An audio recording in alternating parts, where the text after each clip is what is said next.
Está entrando no ar. Programa Café.com. Café.com. Entrevista com personalidades, músicos, escritores, médicos, entre outros. Aumente o volume e fique à vontade. No ar. Café.com. Olá, ouvintes, estamos aqui na nossa Rádio Equipe Leopoldina pela www.radioequipeleopoldina.com e hoje o nosso programa Café.com, ele traz aqui o professor, doutor advogado Vitor, especialista em Direito Constitucional, professor da Docton, das faculdades Docton, e está conosco aqui também o professor João Paulo, professor de História, diretor da Escola Pompílio Guimarães, Escola Estadual Pompílio Guimarães, né, em Pecatuba.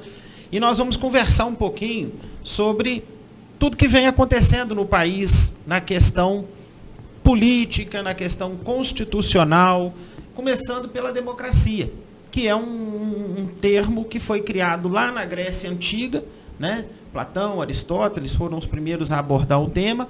Criou-se a democracia na Grécia. A democracia não era ampla, né? Era para uma camada, grupo, né? Por um grupo privilegiado de intelectuais, de pessoas abastadas que tinham a condição de fazer parte daquela democracia. E hoje nós temos uma democracia de um caráter mais amplo. E é isso que a gente queria discutir aqui com o Vitor, né? No seu entendimento, Vitor, o que resume para você o termo democracia? Então, primeiro, tudo bem, pessoal? Olá para vocês. Prazer estar aqui consigo. Só um detalhe, né? Eu estou terminando meu doutorado, então um dia eu ainda vou ser doutor, mas eu não sou advogado. Advogado que advoga, esse não é o meu caso. Tá certo? Nada contra os advogados, respeito muito a profissão, sou bacharel em direito, mas eu não advogo, então não mereço o título, né? Mas democracia é um conceito difícil de ser explicado, né? Esse é um tema que eu estudo, e se você me perguntar, Vitor, define para mim democracia, eu vou ter muita dificuldade, né? De fato, o conceito de democracia ele remonta à antiguidade clássica, mas a nossa noção de democracia ela é muito mais moderna, né? Ela foi forjada, segundo a nossa tradição, nos últimos 300 anos, a partir das revoluções francesa, da Revolução Americana, né? Em que pese eu particularmente acredite que ela foi forjada um pouquinho antes, né? Já com Maquiavel e os discursos sobre a primeira década de Tito Livre. Mas essa é a minha tese de doutorado, ninguém precisa ficar interessado nela. Do ponto de vista jurídico, constitucional, democracia são duas coisas, para ser bastante sucinto e raso na definição, né? A democracia é um exercício, portanto a democracia é uma prática. Prática essa que é realizada diretamente através da participação das pessoas na vida democrática de uma sociedade, na vida de uma sociedade. O exercício de liberdades e direitos, isso é democracia. E democracia é também a democracia institucional, exercida através dos nossos representantes, né? Representantes esses que podem ser eleitos, como é o caso dos representantes políticos, né? O prefeito, o governador, os vereadores, os deputados, os senadores, o presidente da República, etc.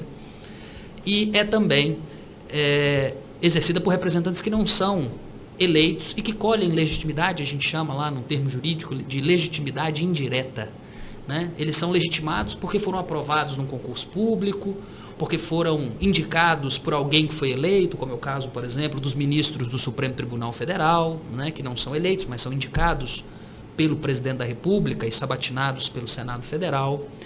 Então, democracia são essas duas coisas, né? É a prática democrática da experiência do exercício das liberdades e dos direitos por parte do cidadão na sua vida cotidiana. E é também a prática institucional, a convivência institucional, segundo a Constituição de 88, a partir do princípio da separação de poderes. Então, sendo bem sucinto, estou tentando ser. Vitor, é legal, olá para todos, né? Legal, o Rodrigo falou no início. E um dos grandes papéis aqui da rádio, né, Rodrigo, é levar informação para as pessoas sobre os temas que estão sendo mais comentados aí em meio à nossa sociedade, né? Então, é importante a gente falar agora, nesse momento, sobre a questão da democracia, né? E eu acho bacana quando o professor Vitor traz a informação de que a democracia é difícil de conceituar, né? De trazer um conceito único para ela e sólido, diante da sua complexidade de entendimento. E eu acho que aí cabe a nossa humildade, inclusive, para nos posicionarmos, né, em vários momentos, partindo do princípio de que a gente não tem condições de compreendê-la de uma forma total. Mas eu queria, assim, de uma forma bem prática também, a questão da democracia, ela envolve muito a participação da sociedade, né? A gente vê muito isso, né? E as pessoas, elas acabam relacionando a participação, né? Quando você fala assim, eu exerço a minha democracia quando eu voto. Só que, como você disse, a prática vai muito além da questão de apenas trabalhar com voto, né? A gente tem outro tipo de forma que a população, de uma forma geral, pode exercer a sua cidadania. Para além do voto, exemplos de quais seriam outros caminhos que a gente, quando a gente pratica cotidianamente, a gente está exercendo a democracia? Então, essa é uma questão, né? A gente, se perguntar isso para um jurista, ele vai tentar definir isso a partir de um conceito que é muito clássico para nós, que é o conceito de Estado democrático de direito. Existem estados de direito que não são democráticos, de modo que o adjetivo democrático, ele qualifica uma determinada forma, uma determinada configuração específica daquilo que a gente chama Estado de direito. E essa forma, ela é caracterizada nas democracias contemporâneas pelo exercício dos direitos. Então, toda vez que o cidadão exerce um direito, seja ele qual for, seja ele a liberdade de expressão, seja ele um direito político, que não se resume, como você disse, ao direito de votar e ser votado, né? Existem outros direitos políticos, como o direito à filiação partidária, por exemplo, né? Que não necessariamente envolve o direito de votar e ser votado, mas o direito de participar dos quadros de um partido político, né? Que são as organizações que a gente tem e que, de certo modo, mobilizam a democracia representativa. Mas, pensando de forma mais mundana, mais cotidiana, né? A participação das pessoas nos diversos conselhos que organizam a cidade, né? Leopoldina tem conselhos municipais da mulher, por exemplo, né? Conselho de saúde, educação. Esses conselhos que contam com participação popular, né? O exercício de fiscalização por parte do cidadão que comparece a uma sessão do Poder Legislativo, por exemplo, da Câmara Municipal, para acompanhar as decisões, né, as leis, as discussões que estão sendo votadas no Legislativo Municipal, né? É muito, para a gente que mora na cidade, acompanhar o exercício do poder público no município é mais do que nossa obrigação, é simples, né? A Câmara de Leopoldina fica no centro de Leopoldina, é super acessível, né? E faz sessões regulares, é obrigada a divulgar a sua agenda e as portas estão abertas ao povo, né? Então, ir lá, ver o que está sendo decidido, se manifestar, né? Manifestar no sentido, participar da deliberação mesmo, levar cartaz e se for caso, gritar, enfim, é o exercício da democracia, né? Participar de manifestações como reuniões na rua, né? Por exemplo. Enfim, existe uma série de maneiras do cidadão participar numa democracia que não se resumem a ir lá na urna e apertar um determinado número, né, para votar e aí tentar eleger o candidato do seu agrado, né? Esse é só talvez o momento que representa na nossa imaginação, é isso que representa a democracia. Mas isso nem de longe resume a democracia, porque nos períodos não democráticos do Estado brasileiro havia eleições. Sim. O Brasil elege representantes desde o Império, né? Então, sim, o Brasil Império fazia eleições, a República Velha fazia eleições. A própria ditadura militar fazia eleição. Né? Aproveitando só o seu gancho aí que você comentou sobre a importância dos conselhos, que a participação desses conselhos, que acontecem em vários níveis, né? Municipal, estadual, federal, de participação civil nesses conselhos de representação política também, né? Uhum. Quando a gente tem, seja de qualquer esfera, a limitação da participação social nesses conselhos, a gente já pode se assustar como limitação de democracia naquele momento? Acho que sim, né? Para todo democrata, a restrição da participação e, portanto, do exercício das suas liberdades políticas, independentemente das circunstâncias, deve causar algum tipo de espanto, né? É claro que se a gente for tentar definir, resumir a democracia, no mínimo, talvez seja possível uma democracia onde o cidadão não participe tão ativamente. Talvez seja, né? Dos conselhos, especificamente falando, né? No entanto, uma vez que a participação foi garantida, então uma vez que o conselho foi criado com participação popular... E ela foi retirada. E aí ela foi retirada, existe uma ideia no direito que alguns direitos não podem retroceder, né? Seria desproporcional retroceder quando o direito já foi concedido. É a mesma coisa de você dizer que todas as crianças precisam, obrigatoriamente, é dever do Estado fornecer a todas as crianças acesso à educação, né? Isso é uma obrigação do Estado, não importa o que o Estado precisa fazer, ele tem que garantir a todas as crianças, numa certa idade, o acesso ao ensino, pelo menos o ensino fundamental. E aí amanhã o Estado falou assim, mas tem muita criança, a gente não precisa de tanta criança assim, pelo menos alfabetizada. Então vamos tirar metade e vamos deixar essa metade analfabeta. O Estado não pode fazer isso. Ele não pode retroceder na concessão e na efetivação de um direito garantido constitucionalmente depois de tê-lo concedido, né? É claro que quando a gente... pode ficar parecendo que eu estou dizendo que para trás nem para pegar impulso, né? Uhum.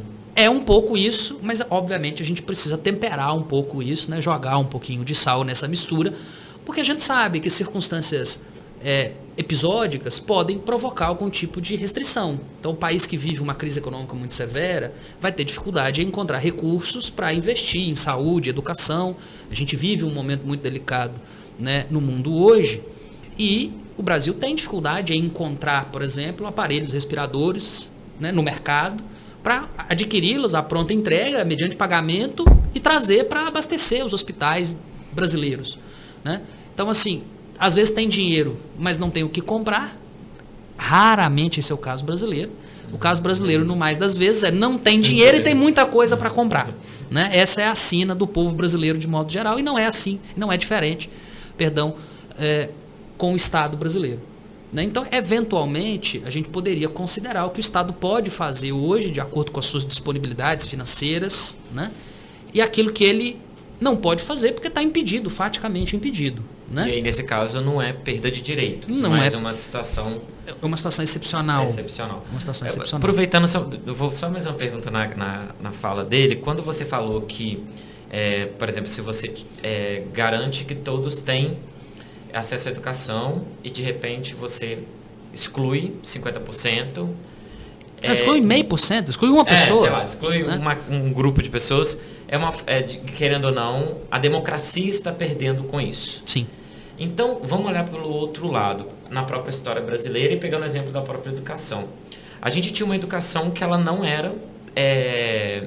ela não atendia obrigatoriamente, como dever do Estado, a todos, né? Isso é bem recente, né? O ensino médio obrigatório, se não me engano, não vou chutar a data aqui, mas é muito recente. O ensino médio passou... A universalização do ensino no Brasil é coisa do século passado, a segunda metade do século passado. A gente pode considerar que essa conquista de direitos, ela fortalece a democracia? Certamente.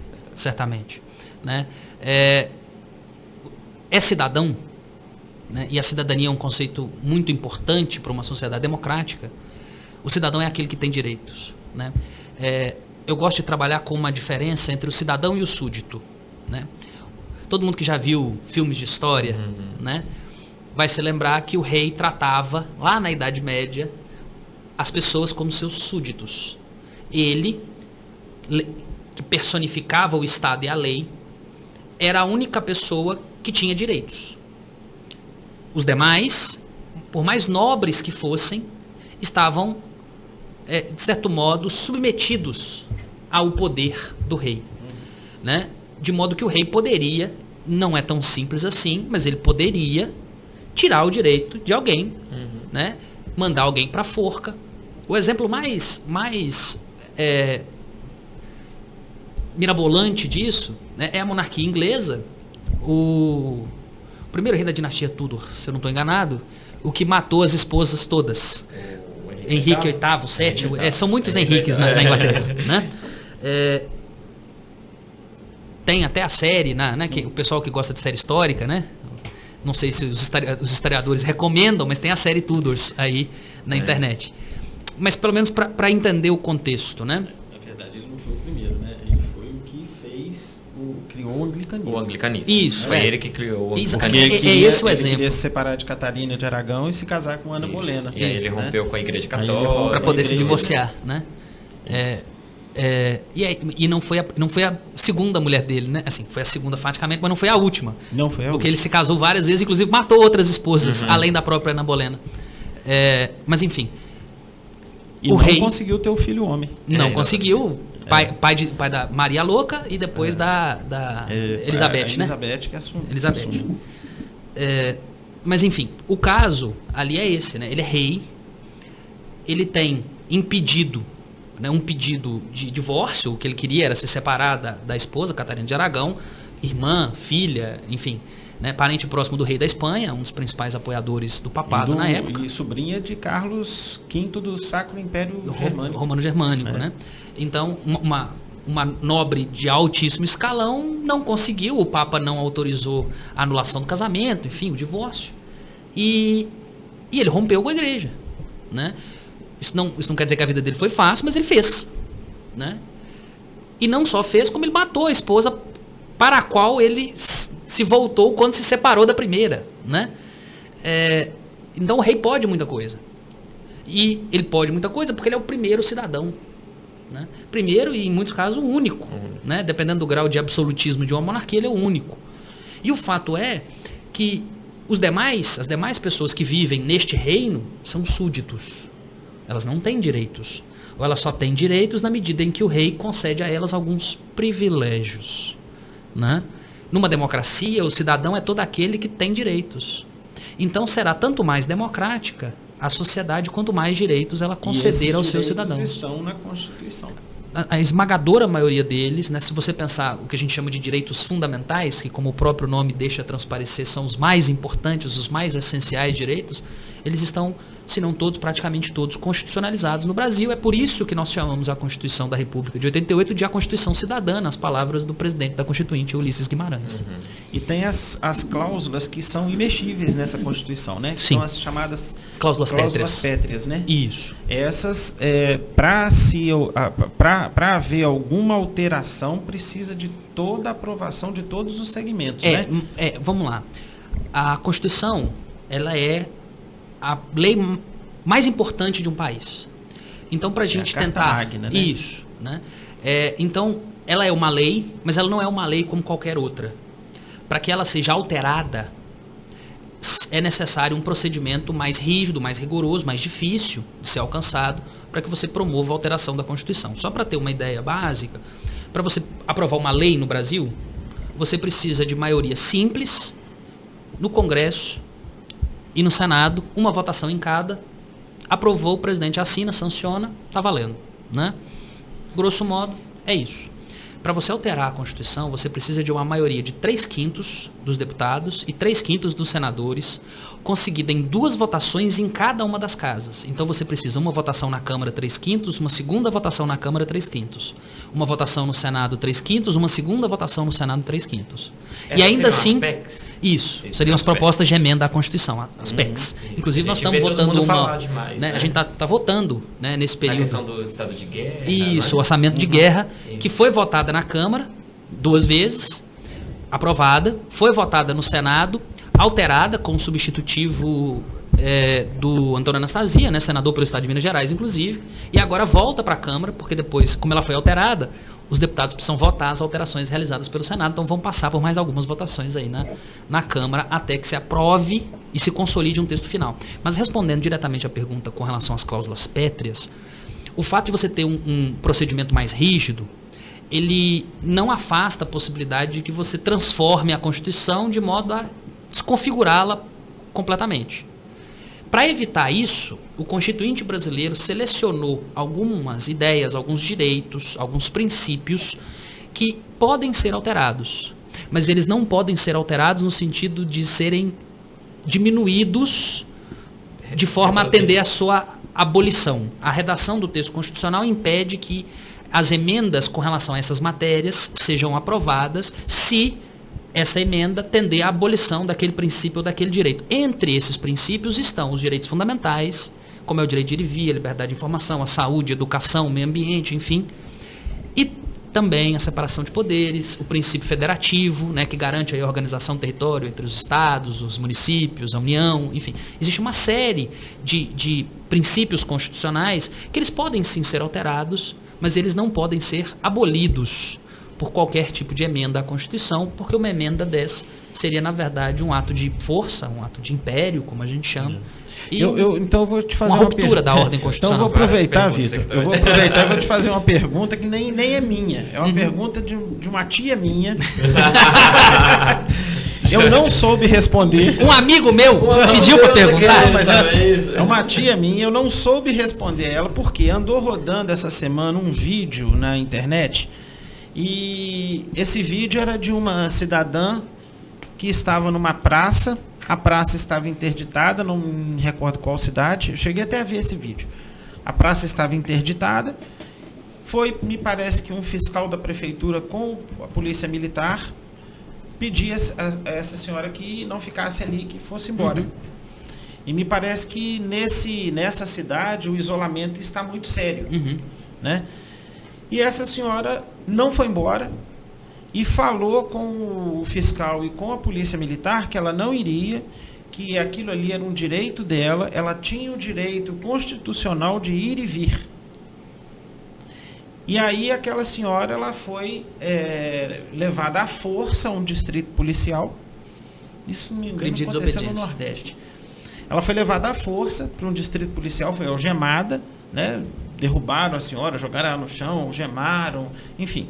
E ela tem esse direito de ir e vir, existe esse período de exceção em função da doença, os decretos eles podem passar por cima desse direito constitucional. Como é que funciona isso, Vitor? Então, essa é uma situação muito delicada, né? Presta atenção, tia, porque eu não soube te responder. O que acontece? A gente está vivendo uma situação, digamos assim, rara na história da humanidade. Né? Raras às vezes na história da humanidade, especialmente aí nos últimos 100 anos, né? Enquanto tentando imaginar que a gente se tornou um Estado democrático, né? E não só o Brasil, o mundo inteiro se tornou democracia nos últimos 100 anos. Esse é um dos poucos eventos que a gente para e fala assim, olha, a gente tem que tomar medidas que são diferentes daquelas que a gente vinha tomando no nosso dia a dia, né? Que é essa história, né? De ficar em casa ao invés de ir trabalhar, né? Ou de ir pro colégio estudar, de tomar algumas medidas de afastamento social para evitar o contágio coletivo, especialmente em nome da boa saúde, da preservação da saúde das pessoas que a gente gosta e da gente mesmo, no final das contas. Então a gente vive uma situação que é fora do comum. Isso não quer dizer que essa é uma situação que não está regulada, que não tem regra, que não tem norma, inclusive norma constitucional, que trate desse evento, tá certo? E tem. Os artigos 136 e 137 da Constituição tratam do que a gente chama, em jargão jurídico, de estado de defesa, estado de sítio no plano federal, seria um equivalente ao estado de emergência e ao estado de calamidade pública no plano estadual e municipal. Hoje, ou ontem, não me lembro, provavelmente foi ontem, que ontem foi dia útil, né? O prefeito de Belo Horizonte decretou estado de calamidade pública, porque Belo Horizonte estava em estado de emergência. Né? Existe uma gradação aqui. O estado de defesa é menos grave que o estado de sítio, o estado de emergência é menos grave que o estado de calamidade pública. E a gente está vivendo este momento. Né? Existem cidades, estados e a própria União em momento de emergência, existem locais em estado de calamidade pública e existem locais onde Deus nos salve. Né? Então, esses momentos que estão regulados, mas eles são fora do comum, eles permitem algumas restrições. Inclusive nos direitos, como é o caso do direito de ir e vir, né? Que as pessoas de fato têm. Esse é um direito que não pode ser cerceado, mas isso não quer dizer que ele não tenha limites. Né? Se a gente fosse levar a ferro e fogo essa ideia de que eu posso ir aonde eu quiser, o cidadão que é preso condenado por um crime e aí é encarcerado, vai cumprir sua pena num presídio, podia argumentar que ele tem direito de ir e vir, então, portanto, ele não pode ser preso. E, obviamente, a gente sabe que não é assim que funciona, né? A nossa experiência de vida mostra que as pessoas vão presas e têm o seu direito de ir e vir cerceado, né? Quem tem filho... Mas esse cometeu um delito. Sim, No mas caso o dessa seu, senhora não mas o tinha seu cometido filho não pode fazer o que ele quiser, ou ir aonde ele quiser. Você limita o direito dele. Ah, mas ele é menor. Né? Mas você também não pode entrar na casa das outras pessoas sem ser convidado. Ah, mas é a casa das outras pessoas. Tudo bem, eu só estou mostrando que tem limite. Né? O direito de ir e vir das pessoas tem limite. E que não é porque o espaço é público que você pode fazer nele o que você quiser. Né? Você não pode entrar no hospital público, na escola pública e fazer daquilo a sua casa ou fazer daquilo o que você bem entender. Também não pode na praça pública. Né? E existem momentos, como é o caso da calamidade pública que acomete o Brasil nesse momento, que exigem determinadas limitações. Então, botar um ponto nessa limitação... Tem essa força. Tem.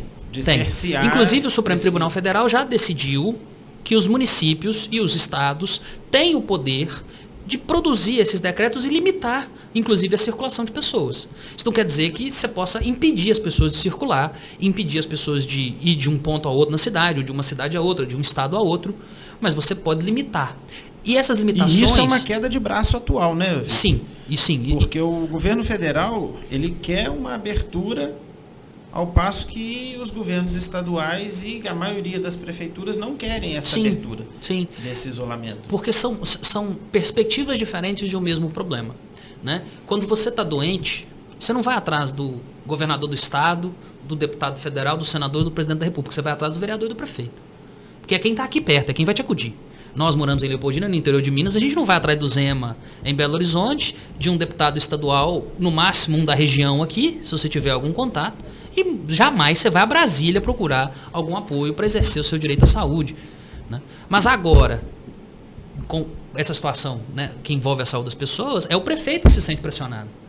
Né? É o governador do estado. Porque a gente não vai em Belo Horizonte, mas Belo Horizonte é uma cidade de milhões de habitantes. Então tem gente lá batendo na porta do Palácio da Liberdade para ser o governador, né? Agora, quem é que está pressionando o presidente? Certamente ele está sofrendo pressão porque ele não está desligado do universo. Mas a pressão dele é outra. A pressão dele é a economia, as relações internacionais. São as competências que o presidente da República tem, que não são as de cuidar da municipalidade, do trato com as pessoas no corpo a corpo. Porque o Distrito Federal tem governador. Então, antes de você bater no Palácio da Alvorada, né, no Palácio do Planalto, e enfrentar quilômetros de segurança até chegar no presidente, como deveria ser, ou como é no mais das vezes, né, você vai bater na porta do Palácio do Governador do Estado, no caso do governador do Distrito Federal. O Ibanez Rocha. Né? É ele que vai te acudir.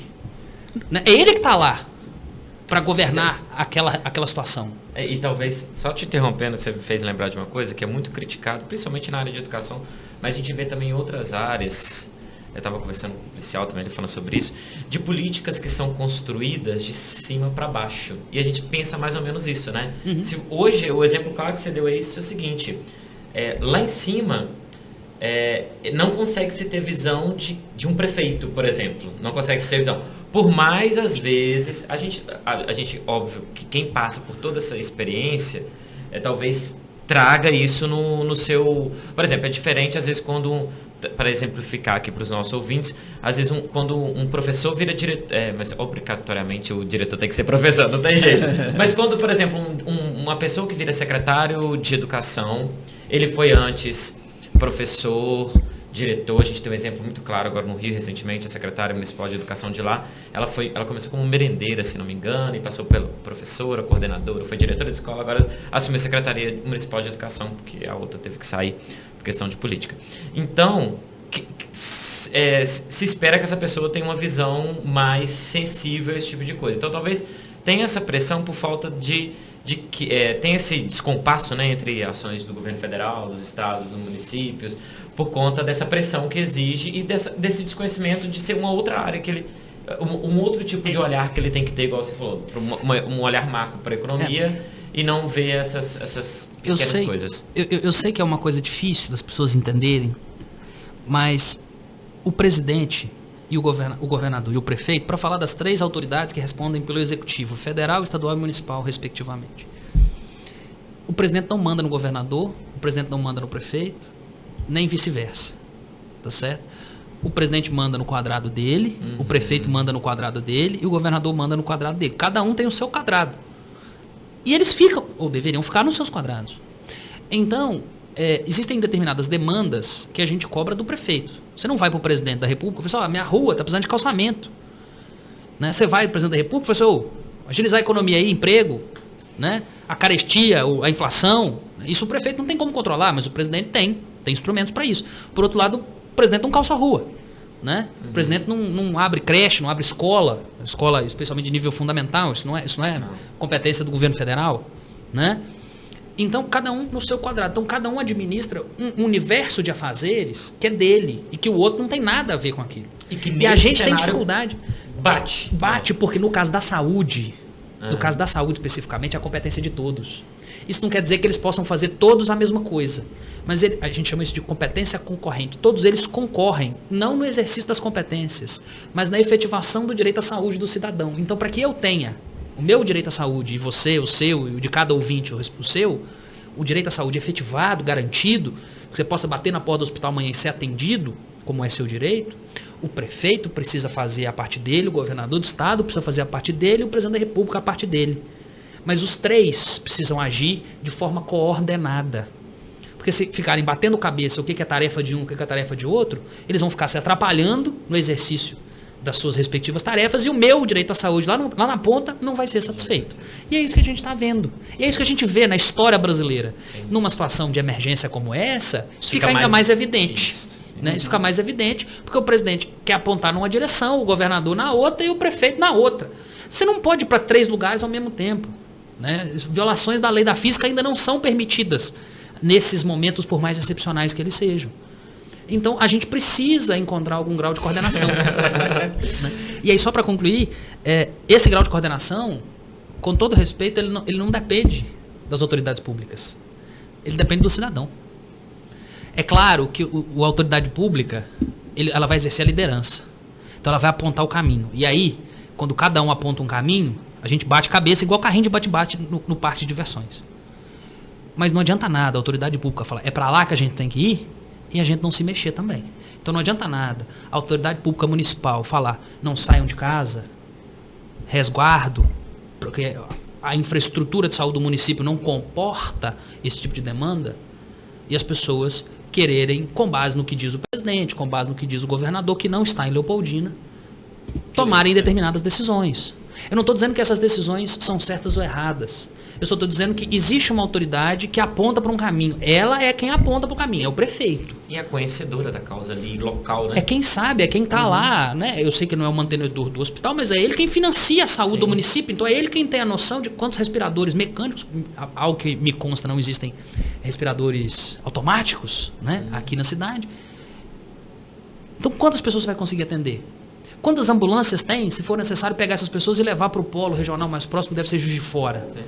E até pensar e até pensar na responsabilidade que ele tem de garantir que isso funcione bem e obviamente que eu acho que todas essas pessoas eu acho que esquecem, né? Eu acho que às vezes as pessoas que vão contra essas opiniões desses líderes que eles também estão orientados por essas normativas superiores a deles, né? Sim. Mas só uma pergunta que eu queria fazer para você.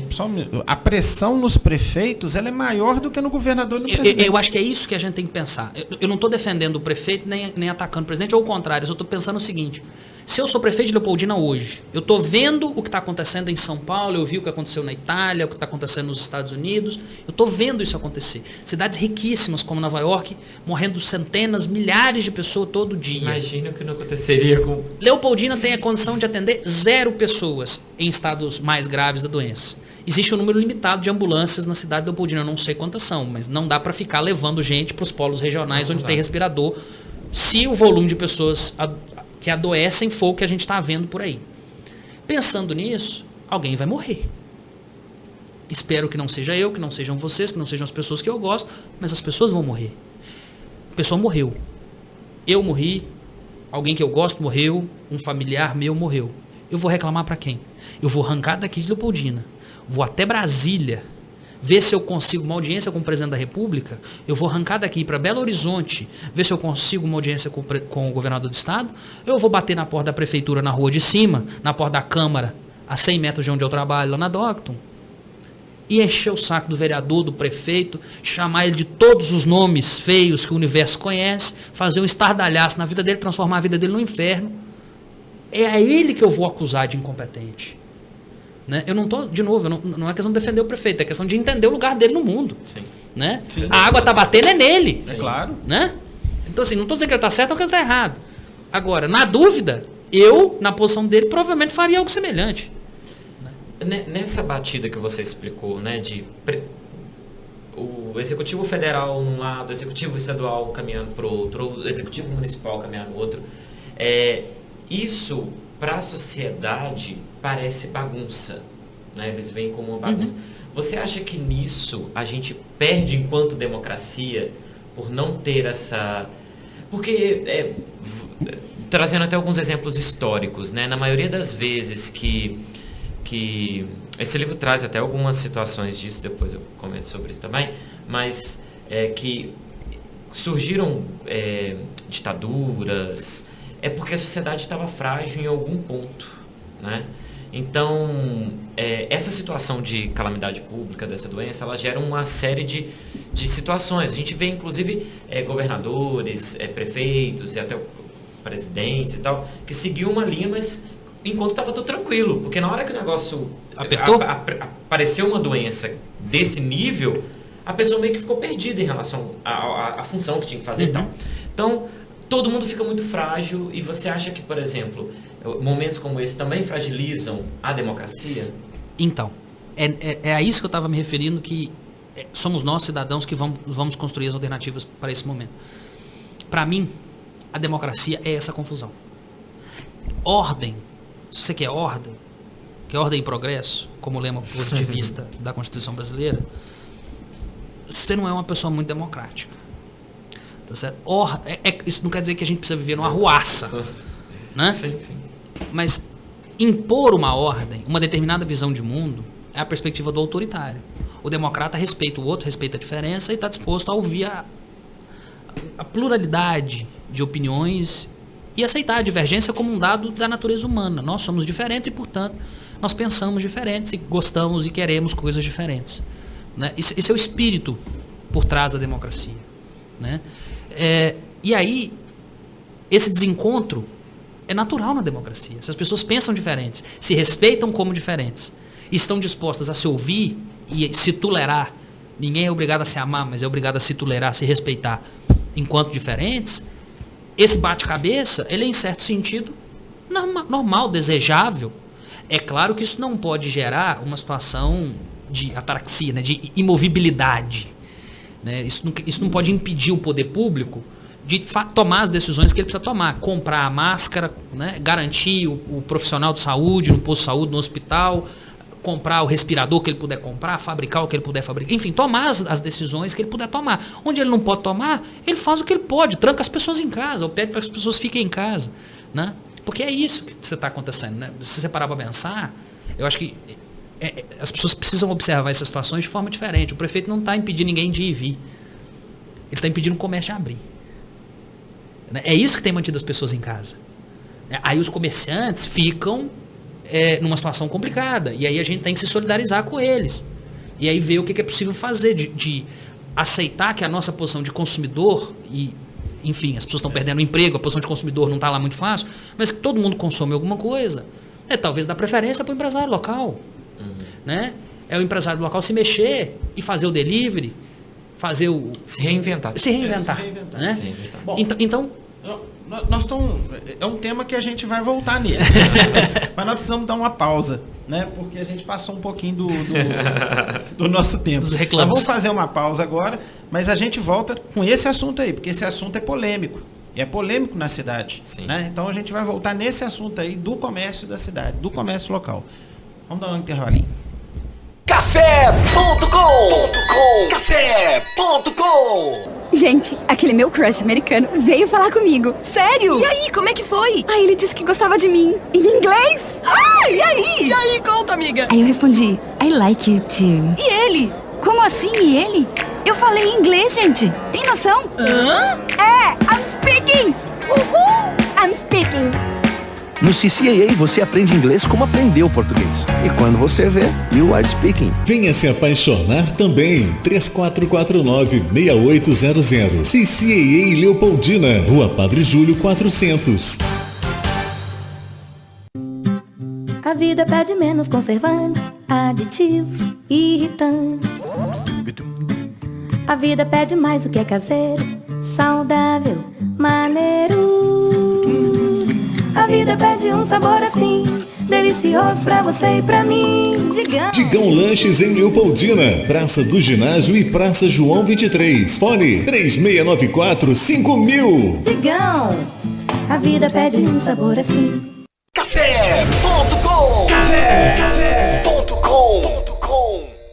Estamos de volta com o nosso Café.com pela nossa Rádio Equipe Leopoldina no www.radioequipeleopoldina.com.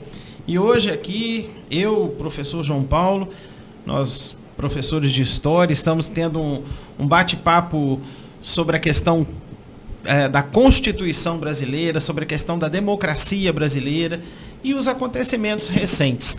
E estamos tendo esse papo com o professor Vitor, que é bacharel em Direito, não vou falar que é advogado, é bacharel em Direito e professor da Faculdade Docton. Vitor, no bloco passado a gente interrompeu, estávamos falando sobre a questão dos prefeitos, da pressão que a população faz e que essa pressão ela não acontece no mesmo nível em cima de governadores e de presidente da República. A pressão ela acontece em cima dos prefeitos, que é o que está mais próximo ao povo. Sim. Né? E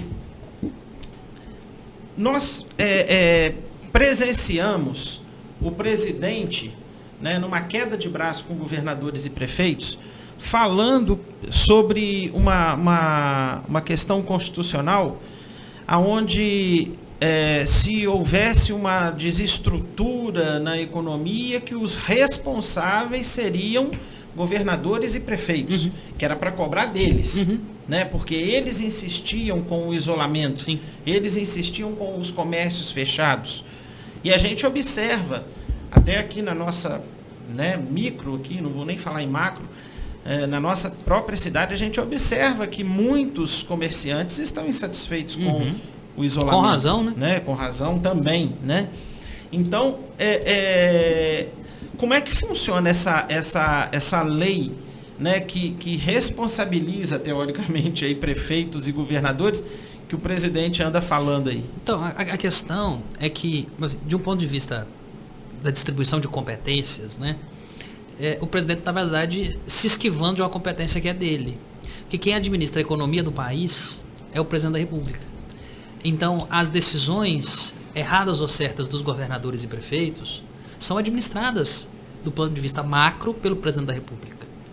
Então, o presidente da República, entendendo, ou vendo, percebendo, ele não precisa gostar ou desgostar, que os governadores e os prefeitos estão tomando determinadas medidas que cerceiam a liberdade econômica das pessoas, que limitam a liberdade econômica das pessoas, das duas uma, ele convence os prefeitos e governadores a abrir e retomar o exercício das atividades econômicas. Ou ele ameaça. Porque é um jeito de tentar convencer. É um jeito que talvez não seja o mais democrático de todos, mas é um jeito. Né? Ou ele administra essa situação de crise que a gente está vivendo. E que não é a gente que está vivendo, o mundo inteiro está vivendo. Né? Se a gente pegar os indicadores econômicos de qualquer lugar do mundo, eles estão em depressão. Né? Pela primeira vez na história, o petróleo está saindo mais barato que água. Né? Tem gente pagando para levar o petróleo embora. Na economia da China, a esperança é que ela cresça por volta de 1% nesse ano. E a China é o motor econômico do planeta que cresce praticamente a 2 dígitos há 40 anos. Então existe uma depressão econômica mundial. Isso não é o prefeito de cidade A, o governador do estado B que está causando. Né? Ele pode estar agravando? Bom, essa é a discussão. Então eu acho que não adianta nesse fla-flu ficar apontando o dedo para encontrar o culpado. Né? O culpado é o vírus, tá? Claro que o culpado é o vírus. Né? Se a gente encontrar o vírus, por favor, matem ele, joga álcool nele, porque ele morre. Mas espero que vocês não encontrem, porque né, ele vai te achar mais rápido que você vai encontrá-lo. Então, o que a gente pode fazer? A gente pode tentar combater o vírus e tomar as medidas que são necessárias. E aí eu não sou especialista, não vou ser eu dizer quais são as medidas, mas o que eu posso entender dessa relação é que os prefeitos e governadores estão agindo dentro daquilo que eles podem fazer, que é tentar abastecer a municipalidade e o Estado daquilo que eles precisam para continuar vivendo, né? Para que se a atividade, inclusive talvez minimizar os efeitos pós-crise, né? Porque é aquilo, né? Assim, quando alguém morrer, e alguém vai morrer, né? Infelizmente, eles vão cobrar do prefeito, vão cobrar do vereador, né? E o presidente da República deveria entender essa relação, e deveria, não estou dizendo que está certo ou que está errado, né? Mas espera-se que numa situação de calamidade como essa, que as pessoas se unam em torno de um objetivo comum. Aí tem essa divisão. O objetivo comum, qual é? Não tem. Né? O objetivo comum de alguns é a liberdade econômica, de outros é a saúde. Não me parece... Ao passo que o correto seria tentar entrar num acordo. Né? Em que medida a gente não consegue estimular a atividade econômica através de outros caminhos, flexibilizar, se for o caso, se houver meios, né, o isolamento social. Existem cidades fazendo isso. Eu não sei se Leopoldina especificamente deve ser o plano piloto, né, porque o que as autoridades dizem é que existe uma série de critérios que precisam ser seguidos. Até onde eu sei, Leopoldina não segue nenhum. Né? Não tem teste, não tem equipamento de saúde, provavelmente não tem nem profissionais de saúde para atender a demanda necessária de uma pressão maior no sistema de saúde municipal. Então talvez não seja o caso de fazer o teste aqui, mas tem cidades que estão fazendo o teste. Vamos olhar para ver o que vai acontecer. Né? O mundo não se comportou dessa maneira. Né? Em momentos de crise, nós somos mineiros, né? Apesar da proximidade com o Rio de Janeiro, a gente é mineiro. Então mineiro é mais quietinho, mais tranquilo, pelo menos essa é a minha política. Se eu não sei fazer, e eu não tenho meio de fazer, eu olho quem sabe, ou quem está fazendo. E vou tentar aprender com eles. Né? Me parece que a gente não tem aqui meios de fazer. E quando eu falo aqui, não é só aqui. Né? Juiz de Fora também está passando por um problema. Né? A pressão, Juiz de Fora é a cidade do interior. Eu estou falando de Juiz de Fora porque provavelmente é a cidade que vai atender, a cidade polo aqui deve ser Juiz de Fora. Está passando por uma pressão, porque é a cidade do interior de Minas com mais casos. Né? Então é provável que lá você tenha... Acho que é a segunda cidade com mais casos, né? Só perto para Belo Horizonte, eu acho. Para Belo Horizonte. Né? Então, do interior é com mais casos. Então provavelmente a pressão que vai acontecer em Juiz de Fora vai levar o sistema a um estresse que não vai conseguir atender a toda a Zona da Mata. Então será que nós aqui que dependemos, a gente pode arriscar? Como a gente estava dizendo, é só uma decisão democrática, que não depende de mim, não depende de você, também não depende só do prefeito. Né? Depende da sociedade leopoldinense. E a sociedade leopoldinense precisa encontrar caminhos, né, de participar desses processos de decisão política. Né? Isso não pode ser autocrático, do lado do prefeito, de decretar o que ele acha que é certo ou que é errado, em que pese ele tenha lá suas competências. Mas isso também não pode ser um arremedo de democracia, onde as pessoas passeiam de carro afora, né, como forma de manifestar. Inclusive, você participar ativamente dessas decisões para controle do vírus, você está exercendo a democracia, né? Sim. Né? Sim. E também se manifestar contra isso, tudo isso é democracia, é aquela história. Assim. A gente não precisa concordar para viver numa democracia. Sim. Né? Só que a gente precisa encontrar pontos de contato, reconhecer no outro o argumento e ver o que a gente pode fazer. Né? Então, se a gente tem um problema econômico, e é claro que a gente tem, o que a gente pode fazer? Dar prioridade para o comerciante local? É uma alternativa? Estimular outras formas de relação econômica que não sejam relação presencial é uma alternativa? Em que medida isso é possível? Em que medida a gente vai precisar de atuações mais incisivas do governo estadual e do governo federal? Porque o governo federal é quem tem dinheiro. O governo do estado de Minas não tem dinheiro já há bastante tempo, e a prefeitura Leopoldina também não deve ter um cofre forte escondido em algum lugar. Então, inclusive criou-se uma polêmica semana passada, porque o prefeito até teve que vir fazer uma live, que agora a moda é live, né? O prefeito teve que fazer uma live para se explicar, porque foi decretado a calamidade pública, né, em Leopoldina até dezembro. E aí um monte de gente falando que ia ficar todo mundo em isolamento até dezembro, e o prefeito teve que explicar que o decreto de calamidade pública não quer dizer que vai ficar no isolamento. Ele pode ser suspenso também a qualquer momento. É pouco provável que isso aconteça. É uma questão financeira. Né? A calamidade pública, existe uma... Hoje, só para o pessoal entender, assim, vou tentar ser técnico, mas não muito, tá? Hoje, existe uma lei no Brasil que regulamenta a forma de concessão de benefícios financeiros aos estados e municípios que decretam situação de emergência ou de calamidade pública. Emergência é menos grave, calamidade pública é mais grave. Existe uma lei, essa lei de 2010, era 12.000 alguma coisa, depois eu posso conferir o número para vocês. Tá?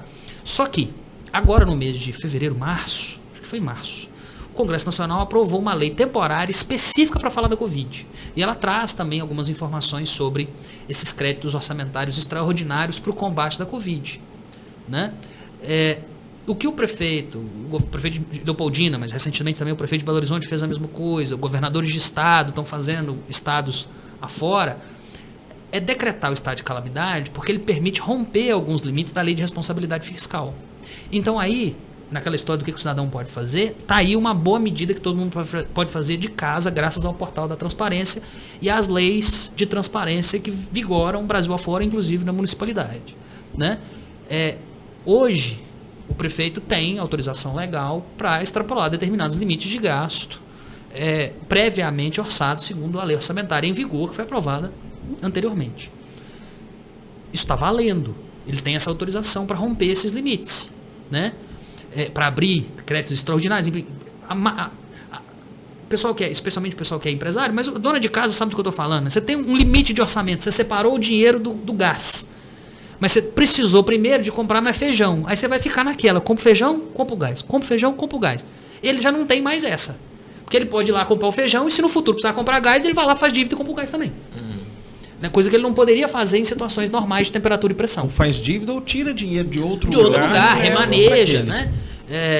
Ele tem agora uma possibilidade de administrar com mais liberdade o orçamento que estava já separadinho de acordo com a lei que estava bloqueando não, né? Regendo a administração pública municipal. Ou seja, não vamos comer feijão, vamos comprar o gás. Não, a questão é essa, né? Assim, hoje ele tem mais liberdade para fazer isso, coisa que ele não tinha antes, o que é justificável. A gente precisa de medidas extraordinárias nesse momento. Mas nesse caso aí... Mas a gente tem que tomar cuidado, A gente tem que tomar cuidado. Por quê? Hoje eu estava vendo no jornal, antes de vir para cá, o governo federal comprou respiradores a R$57 mil cada um. O estado do Amazonas comprou os mesmos respiradores a 106 mil. Está tudo embargado, está tudo parado no aeroporto. Está tudo parado no aeroporto.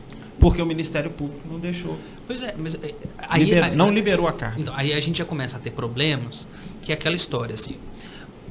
Especialmente o empresário, mas a dona de casa que vai no mercado, atacada aqui, Leopoldina, que eu não vou fazer o nome porque a gente não precisa fazer propaganda, todo mundo entende isso. Você compra uma quantidade maior, eu não estou dizendo que foi isso que aconteceu, mas todo mundo entende o que eu vou falar. Você compra uma quantidade maior, você paga mais barato.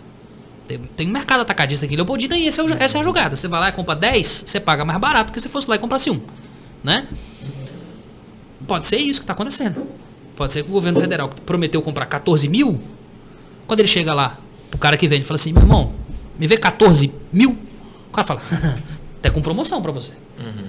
O outro que vai comprar 100, 200, 300, o preço dele é diferente.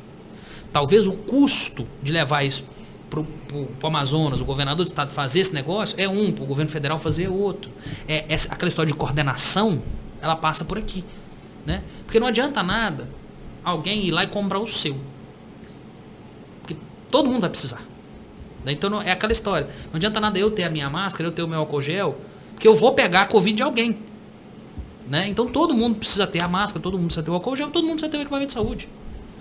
Né? Então a gente precisa administrar isso, né? O Estado brasileiro como um todo, e nós, como cidadãos, podemos fiscalizar isso, né? Esse tipo de gasto. Agora, é aquela história. Você está precisando, está com a água no pescoço, a corda apertando. Custa 50, você sabe que custa 50, alguém te oferece por 100. Você faz? E ainda mais no caso de Manaus, né? Que pois é, lá tá mais complicado. Está pegando. Mas, então, assim, eu não estou lá, eu não vou julgar o que está acontecendo. Eu não vou ser eu. Mas que é estranho o dobro do preço, é estranho. É claro. Só voltando à questão, porque a gente também está com o tempo bem contado aqui, teria 1000 perguntas para fazer, mas só vou fazer 2. É o seguinte, a gente sabe, a gente já discutiu isso e trazer isso para os ouvintes também, que a democracia no Brasil é muito nova, né? Bem recente. A República, assim como a República também, né? E ainda a gente tem um agravante, a gente estava comentando isso antes, para os nossos ouvintes entenderem, que a permanência de grupos dominantes no poder que não olham para a questão da desigualdade do país, talvez seja também um dos nossos grandes problemas nessa consolidação de um Estado democrático, né? E ainda te digo mais uma coisa, que talvez a gente fala que no Brasil a gente não tem dinheiro, mas pelo menos na área de educação tem dinheiro. A dificuldade de aplicar aquele dinheiro da forma correta. Eu não sei dizer números agora, mas o Brasil investe por aluno na educação pública talvez muito mais do que países que estão muito à frente deles no ranking da avaliação da OCDE, que é o PISA, por exemplo. Então, o nosso problema não é dinheiro, mas é justamente fazer esse dinheiro chegar de forma certa, né? Políticas públicas que empreguem corretamente esses recursos, né? Focar realmente em soluções para a população. Diante disso, né, obviamente, acho que a gente tem que respeitar o direito de todo mundo pensar e tal, inclusive, você estava discutindo, a gente colocou isso aqui também, né, que quando a gente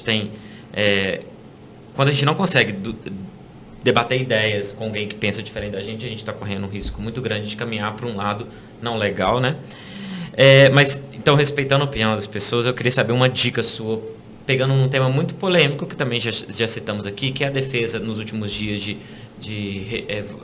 nos últimos dias e nos últimos tempos, de volta de regime militar, de instituição de atos institucionais, como o exemplo do AI-5. Só que a gente teve outros que também foram tão perigosos quanto o AI-5, né, os que extinguiram partidos políticos, e, né, o AI-2 e tal.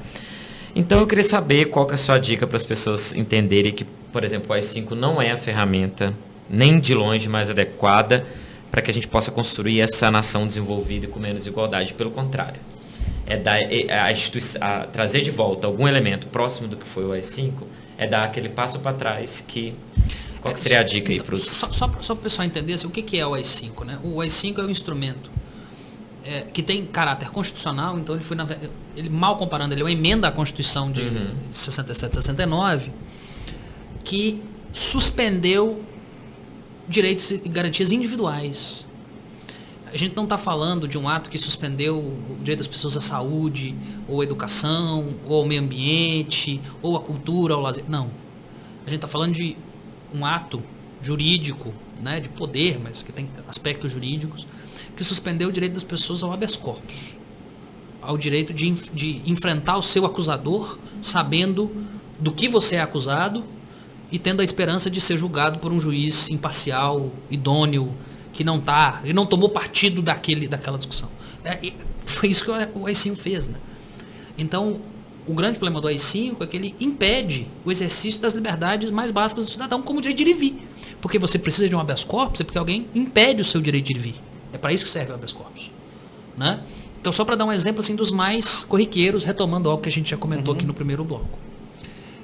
Então, a gente tem que entender isso. Na verdade, os atos institucionais, eles foram tirando as garantias devagarzinho. Sim. Primeiro tirou a garantia de eleição, fechou o Congresso, né, o ato institucional número 1, número 2, acabou com o pluripartidarismo, criou o bipartidarismo, e culminou com o ato institucional número 5, que não foi o último, né? Não foi o último. Mas teve vários outros. Todos os direitos. Suspendeu uma série de garantias individuais que são impensáveis de serem suspensas num Estado minimamente democrático, né? Impedir que as pessoas enfrentem seu acusador, que elas tenham o direito a se socorrer do juiz para falar assim, seu juiz, fui preso, mas não deveria, né? Habeas corpus você pode fazer em papel de pão, gente, hoje, né? E eles proibiram o cara de fazer habeas corpus através de produzir o seu próprio habeas corpus, ou de ter um advogado para fazer lá. Inclusive, em alguns casos, em casos políticos, eram tribunais militares, não eram? Sim, não eram tribunais civis, não. Quando tinha tribunal, que é o problema, né? Que é o problema.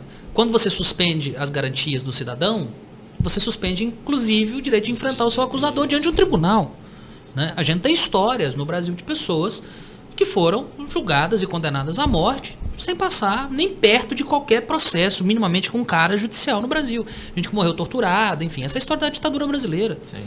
Né? Infelizmente a gente precisa construir memória disso, que é muito difícil quando a gente nega esse tipo de evento, mas a verdade, os fatos estão aí, né? As pessoas, felizmente, nós ainda temos testemunhas vivas que passaram por isso, né? O problema é que a gente se recusa a ouvi-las. Mas isso é uma outra discussão. Né? Eu só queria... Mas aí só para Eu tenho mais uma pergunta. Só para tentar ser mais direto. Então, assim, entender o que é o AI-5. Eu já até parei de perguntar. E entendendo o que é o AI-5, entender o risco que a gente corre.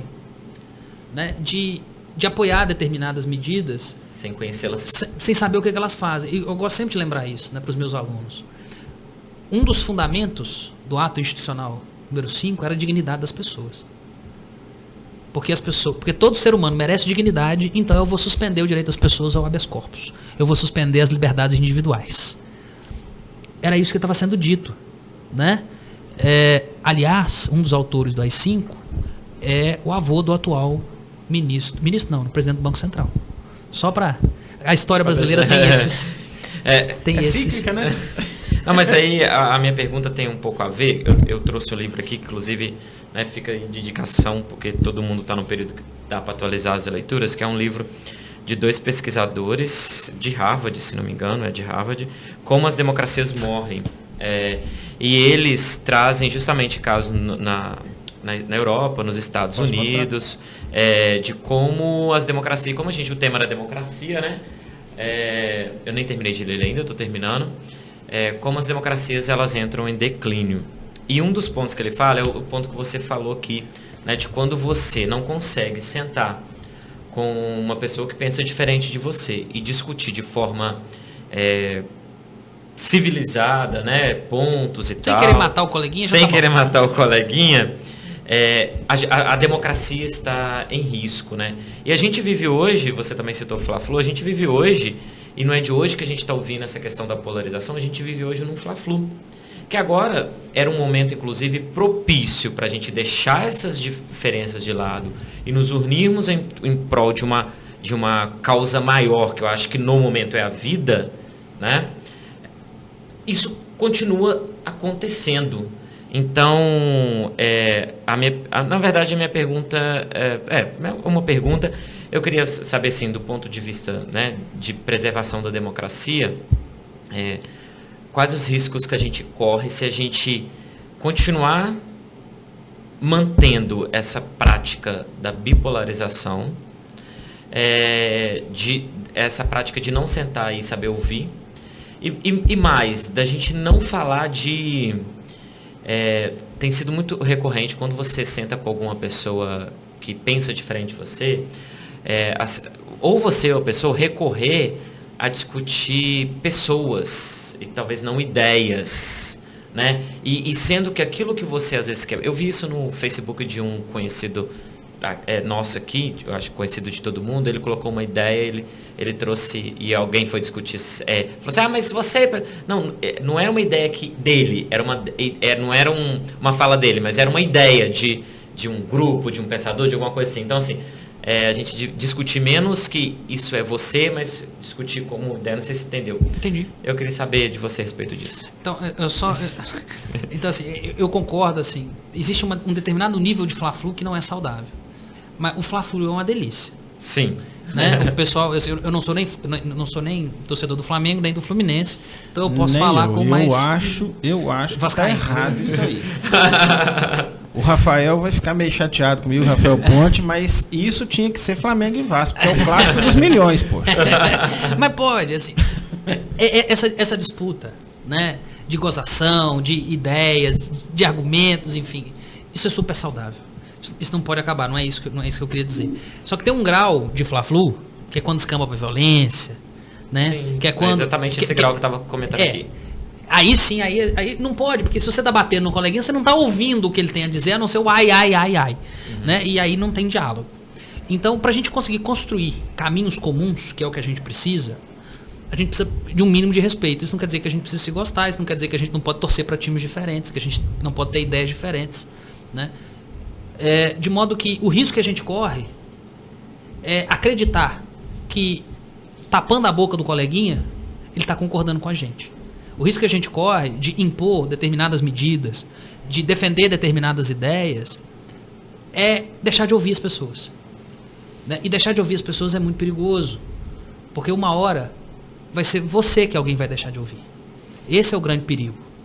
Né? O grande perigo é que eu não sou ninguém. a maioria das pessoas não é ninguém. E é muito fácil que a gente deixe de ser ouvido. O único governo que permite que a gente fale e seja ouvido é a democracia. Né? Isso torna a democracia o regime mais maravilhoso que a gente tem. E para ser saudável tem que ser como um casamento. Ou seja, tem que haver cessão dos dois lados. Os dois lados têm que ceder. Sim. Senão, realmente vai ficar esse embate. Porque senão fica nem fazer vontade de filho. Né? Se você deixar a criança fazer o que ela quer, ela não vai crescer um adulto saudável. Então você tem que colocar limite. Né? Isso é um gesto de amor também. E às vezes algumas manifestações precisam encontrar os limites dentro do diálogo. Excelente. Bom, nós estamos chegando ao final de mais um programa, né? Tínhamos assunto aqui para mais 1 hora ou mais. Não cumpriu 50% da pauta aqui. Os meus alunos sabem que eu falo muito, então eu já peço desculpa. Mas quando junta 3 professores, eu acho que o caminho é mais ou menos esse. Mais para falar de um tema mais tão... nada de humanidades, né? Então não tem jeito. Bom, mas chegamos ao final de mais um programa, mais um Café.com. Estivemos aqui hoje com o professor Vitor, com o professor João Paulo, e esperamos que novos tempos venham, né? Após esse isolamento, após esse amenizar essa questão, né? Evitar-se o colapso da saúde e tudo, e esperamos que a gente consiga sair desse período mais fortes, né? Então, que inclusive esse período sirva para fortalecer ainda mais. Eu justamente ia fazer isso. Faça suas considerações finais. É porque eu corto, eu também corto. Mas é que esse período, completando você, que esse período nos sirva para, além de pensarmos em outras coisas, né? Valorização da vida, tudo, de fortalecer a nossa democracia, né? De parar e de ouvir, tentar buscar uma solução que talvez não me agrade, mas que agrade um coletivo. Acho que tá faltando um pouquinho muito pensar nisso na questão dos municípios, né? Talvez o isolamento não agrade o comércio, também como não agrada, às vezes, muitos pais estão tendo que acompanhar os filhos em casa na questão da educação, mas por uma questão de pensar em sociedade, né? É o mais recomendado. Uma última frase. Aí vamos assim, todo mundo cortando. Vai chegar assim. Não, mas pode ficar. Eu, inclusive, não queria estar na pele de prefeito nenhum nesse momento. Mas fica à vontade. Primeiro, já vou agradecer demais. E eu só queria deixar uma última frase, assim, já que a gente está falando de democracia, e que espero que as pessoas, né, estejam em casa, quem pode. Gostaria, né, que todas as pessoas tivessem acesso ao mínimo que precisam para sobreviver. E no nosso mundo, parte desse mínimo já envolve a internet, né? Nós estamos aqui através também da internet. E para falar de democracia, um palpite. A democracia do século XXI vai ser também pela internet. Então, esse tempo que a gente está em casa talvez seja um momento da gente descobrir como realizar a nossa participação democrática através da rede mundial de computadores. Então, a molecada que está ouvindo, o pessoal que está ouvindo aí, fica um desafio para vocês, né? De como participar, e mesmo que você não tenha 16 anos e não tenha direito a voto, isso não quer dizer que você não tenha direito a participar. Então, todo mundo tem. E atualmente, o melhor é que se faça virtualmente. Então, meu muito obrigado a todos, espero não tê-los cansado. Antes de finalizar, eu gostaria de agradecer às faculdades Docton, né, pelo professor Vitor estar aqui conosco, e gostaria de agradecer também ao Estado de Minas Gerais, nosso diretor da Escola Estadual Pompilho Guimarães está aqui, e um abraço a todos e uma semana de muita paz e muita luz. Até logo. Café.com. Gente, aquele meu crush americano veio falar comigo. Sério? E aí, como é que foi? Aí ele disse que gostava de mim. Em inglês? E aí? E aí, conta, amiga. Aí eu respondi, I like you too. E ele? Como assim, e ele? Eu falei em inglês, gente. Tem noção? I'm speaking. Uhul. I'm speaking. No CCAA você aprende inglês como aprendeu português. E quando você vê, you are speaking. Venha se apaixonar também. 3449-6800. CCAA Leopoldina, Rua Padre Júlio 400. A vida pede menos conservantes, aditivos, irritantes. A vida pede mais o que é caseiro, saudável, maneiro.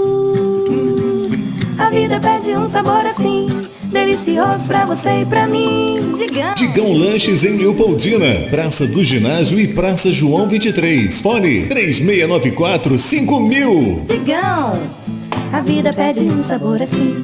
Café.com.com